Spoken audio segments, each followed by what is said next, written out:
Russia Ukraine যুদ্ধের ডামাডোলে এবার পুরনো বন্ধু শি জিনপিংকে নিয়ে ঐক্যের ডাক দিলেন পুতিন।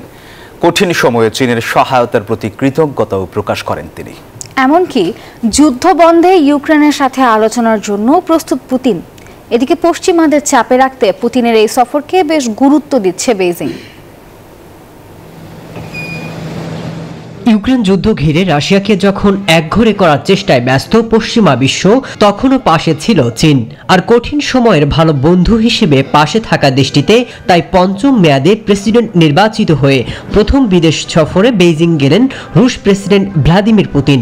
বৃহস্পতিবার 2 দিনের রাষ্ট্রীয় সফরে চীনে গিয়ে এমনই মন্তব্য করেন পুতিন।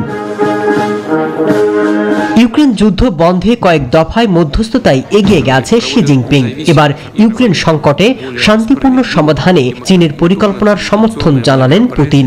সেই সাথে ইউক্রেন সংকট সমাধানে চীনের প্রচেষ্টার প্রতি কৃতজ্ঞতা প্রকাশ করেন তিনি। ইউক্রেন সংকট সমাধানে চীনের প্রচেষ্টার প্রতি আমরা কৃতজ্ঞতা জানাচ্ছি। সংকট সমাধান সবার লক্ষ্য। বৈশ্বিক এবং আঞ্চলিক অনেক সমস্যার ক্ষেত্রে রাশিয়া এবং চীনের দৃষ্টিভঙ্গি একই রকম। এর আগে ইউক্রেন সরকারের সাথে শান্তি আলোচনা শুরুর কথা জানিয়েছিলেন পুতিন, তবে সত্য জুড়ে দেন তিনি। বলেন, আলোচনা হতে হবে যুদ্ধে জড়িত সব দেশের সম্মতির ভিত্তিতে। এর আগে দুদেশের সম্পর্কের 75তম বার্ষিকী উদযাপন করেন শি এবং পুতিন। শুক্রবার চীনের ঐতিহাসিক শহর হারবিনে 2টি দ্বিপক্ষীয় ব্যবসায়িক সম্মেলনে অংশ নেবেন পুতিন। আর বিশ্লেষকরা বলছেন, পশ্চিম দিক থেকে নিষেধাজ্ঞার মুখোমুখি হয়ে পড়ার পর রাশিয়ার অর্থনীতি প্রাচ্যমুখী হয়েছে।